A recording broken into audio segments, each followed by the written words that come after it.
साल 1940-41 की बात है। 10 साल का एक लड़का चंद्रमोहन स्टेशन पर खड़ा था। महात्मा गांधी के इंतजार कर रहा था। ट्रेन से गांधी कुछ ही देर में वहां पहुंचने वाले थे। चंद्रमोहन को उसकी दादी ने 3 रुपए दिए थे, जो उस समय के हिसाब से बहुत बड़ी रकम थी। गांधी तीसरे दर्जे के डब्बे में यात्रा कर रहे थे। साथ में कस्तूरबा और उनके सचिव भी थे गांधी जी के। ट्रेन अपने तय वक्त से 13 घंटे लेट पहुंची। काफी लोग जो गांधी के इंतजार में थे वहां निराश होकर लौट गए थे, लेकिन चंद्रमोहन वहीं पे था। बापू से मिलने की जिद में न उसने कुछ खाया था न सोया ही था। जब गांधी पहुंचे तो स्टेशन मास्टर ने खुद चंद्रमोहन को उनसे मिलवाया, खूब तारीफ भी की। गांधी मुस्कुराए, बालक से पूछा कि जेब में क्या है। लड़के का जवाब था 3 रुपए। गांधी ने कहा, इसे दान कर दो। उनके पास एक बक्सा था जिसमें वो दान जमा कर रहे थे। चंद्रमोहन ने कहा, हिम्मत हो तो ले लो, या फिर ये बताओ कि किस लिए दान करूं। गांधी ने कहा, ये रुपए गरीबों के लिए दान कर दो। चंद्रमोहन ने 3 रुपए बक्से में डाले और पूरा बक्सा उठाकर चल दिए। चकित गांधी ने उनसे पूछा कि ये क्या कर रहे हो। चंद्रमोहन ने कहा कि पैसा गरीबों के लिए है। मेरे गांव में कई गरीब है, मैं पैसा उन्हें दे दूंगा। आप चाबी दे दीजिए मुझे। कस्तूरबा हंसने लगी और कहा, आज पहली बार आपको कोई टक्कर का आदमी मिला। गांधी जी से उन्होंने कहा था, ये बक्सा मुझे अपनी सौतन लगने लगा था। बढ़िया है बेटा, इसे ले जा।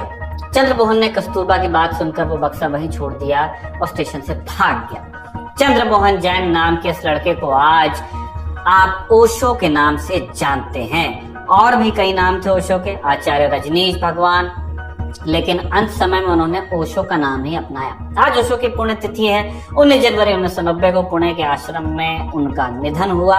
ओशो तमाम उम्र विवादों से घिरे रहे। उसी तरह एक विवाद ओशो की मौत से भी जुड़ा था कि क्या ओशो की मौत स्वाभाविक रूप से हुई थी, क्या इसमें और भी कोई एंगल था, जानेंगे आज के एपिसोड में। नमस्कार, मेरा नाम है निखिल और आप देख रहे हैं भारत के ऐतिहासिक किस्सों कहानी से जुड़ा हमारा रोजाना का कार्यक्रम तारीख।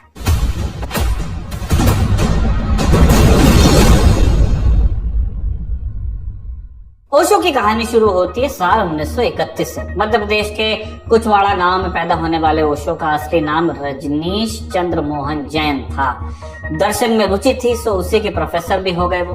60 के दशक में ओशो ने पब्लिक में बोलना शुरू किया। तर्क देने और बोलने में तेज थे। 1969 में उन्हें दूसरे वर्ल्ड हिंदू कॉन्फ्रेंस में बुलाया गया। यहाँ उन्होंने कहा कि कोई भी ऐसा धर्म जो जीवन को व्यर्थ बताता हो वो धर्म नहीं है।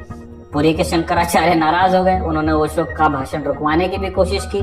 इसी बीच ओशो की एक किताब मार्केट में आई और आते ही किताब ने हंगामा मचा दिया। नाम था संभोग से समाधि। नाम से ही आप समझ सकते हैं कि किताब कितनी कंट्रोवर्शियल थी। इस किताब ने ओशो को इंडिया में वर्ल्ड फेमस किया। उन्होंने पुणे के कोरेगांव पार्क में अपने का आश्रम बनवाया। यहाँ वो ध्यान सिखाने लगे। दुनिया भर से लोग इस आश्रम में आने लगे, जिसके चलते 1977 के आसपास उनकी सरकार से खटपट भी होने लगी। प्रधानमंत्री मोरारजी देसाई ओशो के धुर विरोधी थे।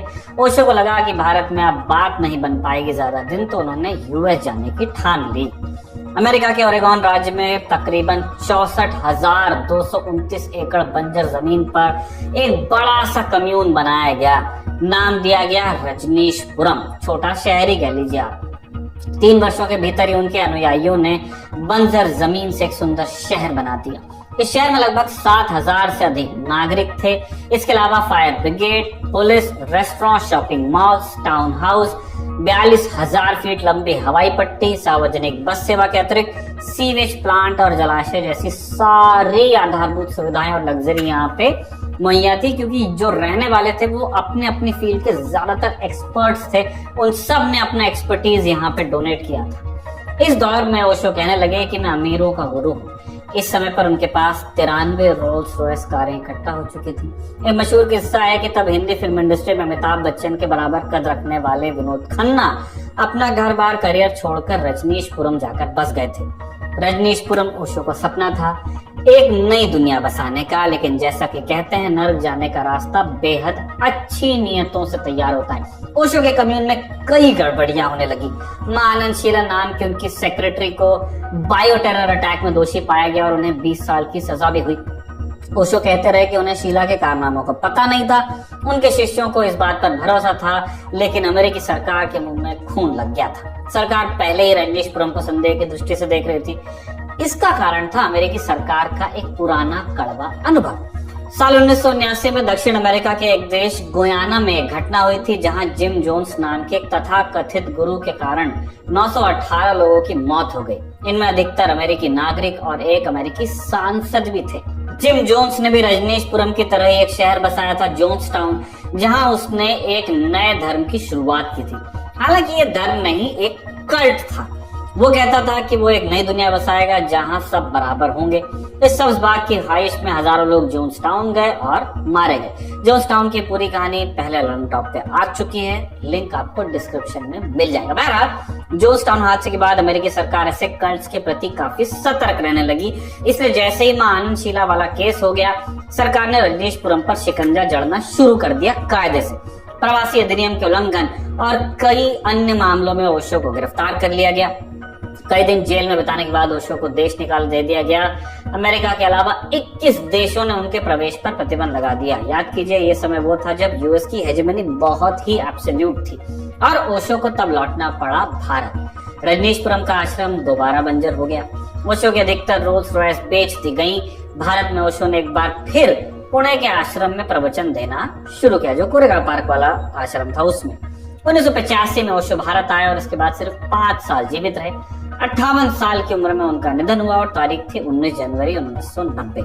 जिस तरह तमाम उम्र ओशो का विवादों से नाता रहा, उनकी मौत भी उसी तरह विवाद का केंद्र बनी। ओशो की मौत को लेकर बहुत से कंफ्यूजन्स हैं और कई सारे थ्योरीज हैं। माना जाता है कि अमेरिकी सरकार ने ओशो को थैलियम नाम का एक स्लो पॉइजन दे दिया, जिससे धीरे धीरे वो मौत की तरफ बढ़े। अमेरिका से लौटने के बाद ओशो ने खुद बताया कि मुझमें जहर के लक्षण हैं, मेरा रेजिस्टेंस कमजोर हो गया है। उन्होंने ये भी कहा कि उन्हें खुद इस बात का शक था जब उन्हें अमेरिका में गिरफ्तार किया गया था और बिना कोई वजह बताए उन्हें बेल नहीं दी गई। इसके बाद ही उनमें जहर के लक्षण आए, ऐसा ओशो ने कहा। एक दूसरी कॉन्स्पिरेसी थ्योरी जिसमें कहा जाता है कि ओशो की हत्या हुई थी उनकी प्रॉपर्टी के लिए। पत्रकार अभय वैद्य ने इस पूरे घटनाक्रम पर एक किताब लिखी है, नाम है हु किल्ड ओशो, ओशो को किसने मारा। इस किताब में वैद्य कुछ सवाल उठाते हैं। मसलन ओशो की मृत्यु की पिछली रात करीब 1 बजे डॉक्टर गोकुल गोकानी को आश्रम से फोन किया गया। उन्हें बिना नाम लिए कहा गया कि किसी की तबीयत खराब है, वो जल्दी आए। 2015 में अपने एक स्टेटमेंट में गोकानी ने बताया कि उन्हें पूरे 4 घंटे बाद ओशो के कमरे में जाने दिया गया। गोकानी बताते हैं कि ओशो के हाथ में उल्टियों के छींटे थे। ऐसा लग रहा था जैसे उनके मरने का इंतजार किया जा रहा था। वैद्य सवाल उठाते हैं कि उस रोज आश्रम में और भी डॉक्टर मौजूद थे, फिर बाहर से डॉक्टर क्यों बुलाया गया और ओशो को हॉस्पिटल क्यों नहीं ले जाया गया। गोकानी ने बयान में बताया, अमृतो ने कहा ओशो ने अभी अभी शरीर छोड़ा है, आपको उनका डेथ सर्टिफिकेट लिखना है। उनका शरीर गर्म था और साफ है कि उन्होंने अपना शरीर 1 घंटे से पहले नहीं छोड़ा होगा। गोकानी के अनुसार उन्होंने ओशो को अंतिम सांस लेते नहीं देखा, इसलिए उन्होंने जयेश और अमृतो से उनकी मृत्यु की वजह पूछी। उन्होंने गोकानी से दिल की बीमारी के बारे में लिखने को कहा ताकि शव का पोस्टमार्टम न हो। सवाल ये भी है कि गोकानी ने उल्टियों के बारे में कुछ क्यों नहीं पूछा। बाद में उनका अंतिम संस्कार भी बहुत हड़बड़ी में कर दिया गया। इस मामले में आश्रम की तरफ से आधिकारिक बयान में कहा गया कि ये ओशो की इच्छा थी। वो चाहते थे कि उनका शरीर 10 मिनट से ज्यादा सबके सामने न रखा जाए। ये बातें लिखित में नहीं थी। इसके बाद एक सवाल ये भी उठा कि ओशो के परिवार, उनकी माता जी को भी उनकी तबीयत बिगड़ने के बारे में क्यों नहीं बताया गया, जो इमीडिएट फैमिली। ओशो की सेक्रेटरी नीलम कहती हैं कि जब उन्होंने ओशो की मां को मौत की बात बताई तो उन्होंने कहा, नीलम, उन्होंने उसे मार दिया। इस मामले में एक बड़ा बवाल साल 2013 में भी खड़ा हुआ था, जब अचानक विदेश की कोर्ट में ओशो की वसीयत पेश कर दी गई। 1990 की इस वसीयत के बारे में पहले कभी किसी ने सुना नहीं था। ये वसीयत ओशो से जुड़े एक ट्रेडमार्क के केस में पेश की गई थी। हालांकि कभी ओशो ने खुद कहा था, कॉपीराइट वस्तुओं और चीजों का तो हो सकता है लेकिन विचारों का नहीं। ये केस भारत भी पहुंचा। ओशो के एक फॉलोअर हैं योगेश ठक्कर। कुछ साल पहले उन्होंने इस वसीयत को कोर्ट में चैलेंज किया था। योगेश के अनुसार ये वसीयत जाली है। योगेश का कहना था कि ओशो आश्रम की हजारों करोड़ों की संपत्ति, किताबों और ऑडियो वीडियो से मिलने वाली करोड़ों की रॉयल्टी को जाली तरीके से हड़पा जा रहा है। मामला बॉम्बे हाईकोर्ट तक पहुंचा और 2018 में बॉम्बे हाईकोर्ट ने योगेश की अपील को खारिज किया। जांच एजेंसी द्वारा इस मामले में अदालत के सामने एक सी समरी रिपोर्ट दाखिल की गई। सी रिपोर्ट उन मामलों में दाखिल की जाती है जिसमें जांच एजेंसियां सही या गलत दोनों निष्कर्ष पर नहीं पहुंच पाती। मामला यही नहीं रुका। कुछ लोगों ने दिसंबर 2018 में इस वसीयत की ट्रुथ लैब्स नाम की एक फोरेंसिक लैब से जांच कराई। लैब ने अपनी रिपोर्ट में कहा कि वसीयत में ओशो के जाली दस्तखत किए गए थे। मामला तब से दोबारा कोर्ट में चला गया। ओशो की मृत्यु का ये विवाद ऐसे तमाम विवादों की फेहरिस्त में शामिल है जिसका ठीक ठीक जवाब शायद ही मिल सके। हालांकि ओशो 21वीं सदी में अभी भी उतने ही लोकप्रिय हैं। उनकी किताबें हजारों की संख्या में बिकती हैं आज भी, और लोकप्रियता के वर्तमान पैमानों से मापें तो ओशो के वीडियो सोशल मीडिया पर लाखों की संख्या में देखे भी जाते हैं। उनके फॉलोअर्स मानते हैं कि ओशो न पैदा हुए न मरे, बस इस धरती पर 11 दिसंबर 1931 से 19 जनवरी 1990 के बीच भ्रमण के लिए आए थे। आज के इतना ही। जाते जाते आपके लिए एक जरूरी सूचना है। ललन टॉप आपके लिए एक स्पेशल पेशकश लाया है, Lallantop premium membership programme. ये क्या है, इस बारे में देखिए एक मैसेज। शुरू हो गया है YouTube पर ललन टॉप का नया मेंबरशिप प्रोग्राम LT प्रीमियम। क्या होगा इसमें? LT प्रीमियम मेंबर्स किसी भी प्लेटफॉर्म से 3 दिन पहले देख सकते हैं guest in the news room और किताब वाला जैसे कई शोज। ललन टॉप के हम सब एंकर्स हर हफ्ते आपसे करेंगे लाइव चैट, देंगे आपके सवालों के जवाब। ललन टॉप के न्यूज रूम में क्या होता है? अर्ली एक्सेस ब्लॉग में दिखेगी न्यूज रूम की रोचक जानकारी और उठापटक। ये मेंबरशिप लेने के बाद सिने सन्यासी समेत कई नए नवेले पॉडकास्ट भी आप सबसे पहले सुन पाएंगे। जो हमारे नए शोज प्रस्तावित हैं उस पर भी आपकी राय ली जाएगी, खास तौर पर क्योंकि आप हैं हमारे प्रीमियम व्यूअर। इसके अलावा मजेदार स्टिकर्स के साथ चैट कमेंट करके आप नजर आएंगे सबसे अलग। इन स्टिकर्स का इस्तेमाल आप YouTube के चैट और कमेंट सेक्शन में कर पाएंगे। इस मजे के लिए क्या करना होगा, इस जुड़ाव के लिए क्या करना होगा, जाना होगा ललन टॉप के YouTube चैनल पर और ज्वाइन बटन को प्रेस करना होगा।